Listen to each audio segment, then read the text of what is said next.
Hello friends, welcome to Hamsa Accounting. In this video, we will learn how to enter transactions in the journal when income is received, when income is earned but payment not received, and when income is received in advance.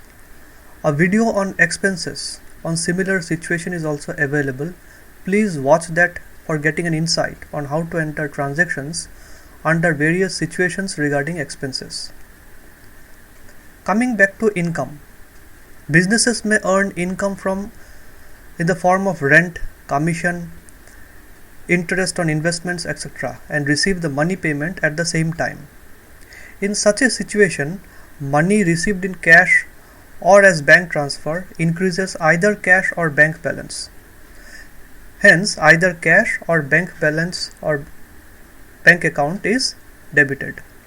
On the other hand, income earned increases the income for the business and must be credited in the journal because under the rule of debit and credit, any increase in income must be credited.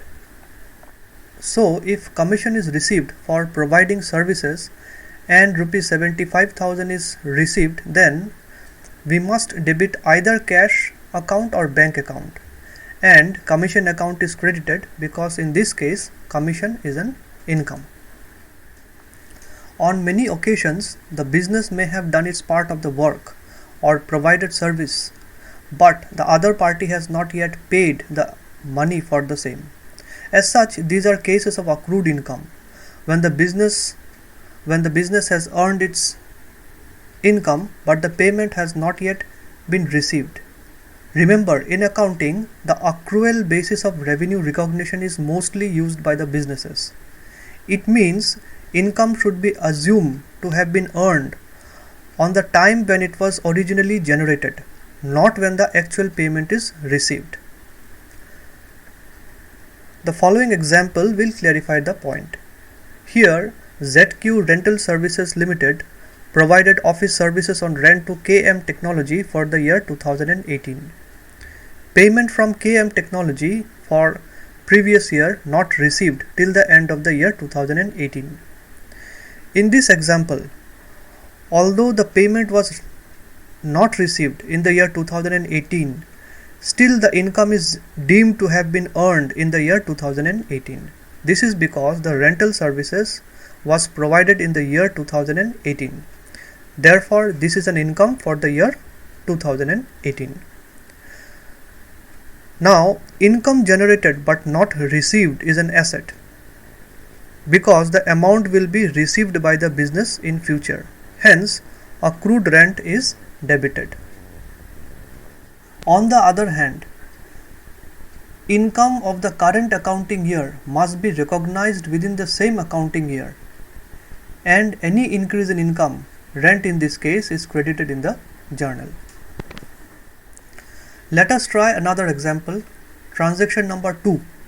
Services rendered but commission for rupees 1,29,000 yet to be received as on 31st December 2020. Here, commission is an income for the year 2020. According to the rule of debit and credit, any increase in income is credited. For the debit side, commission is earned but the amount is yet to be received. In other words, this has become accrued commission. It means the business will receive the amount in future. This accrued commission is an asset for the business, and increase in asset is debited in the journal. Hence, we shall debit accrued commission account and credit commission account for this transaction. A question that may arise is how to record a transaction when the payment is received for a previous due amount. The debit part is quite obvious, because when the payment for the previous accrued income is actually received, either cash or bank account must have increased. Hence, either cash or bank account must be debited. For the credit part, when the payment is received for the previous accrued income, the asset in the form of accrued income decreases or extinguishes altogether. In such cases, the accrued income must be credited because decrease in asset is credited in the accounts. Thus, for transaction 3, when the payment for commission rendered in the previous year is actually received on 12th January 2021, we shall debit bank account and credit accrued commission account. In another set of situations, a business entity may receive a payment in advance for some service to be provided in a later date. For example, Amit Rental Services has received money as advance rent from Sunit Logistics for the coming month. In this case, the payment of money is already received. This has increased the amount of cash with the business entity, and any increase in cash, which is an asset, must be debited.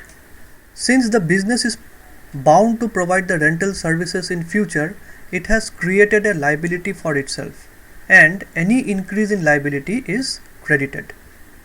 In transaction number 4, rent of Rs 60,000 for the month of June 2022 received in advance from tenant on 15th of April 2022. Therefore, in this transaction, on 15th of April of a particular year, the rent for the month of June has been provided by the tenant. As discussed in the previous slide, bank account will be debited because Rs 60,000 is received by the business.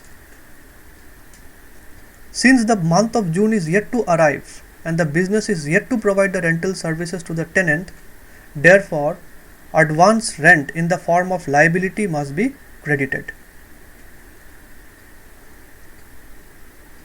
So it can be seen from this example, the rent which was received for the month of June has become a liability for this business, and it will be extinguished only when the month of June is passed. Once the time period is over or the service is rendered for which advance payment was received, another journal entry must be made. Now the liability in the form of advance rent or income received in advance is settled.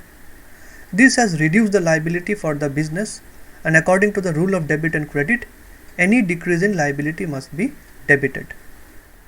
Transaction number 5 will clarify the matter. In transaction 5, on 30th June, the earlier advance payment of Rs 60,000 received to be adjusted against rent received.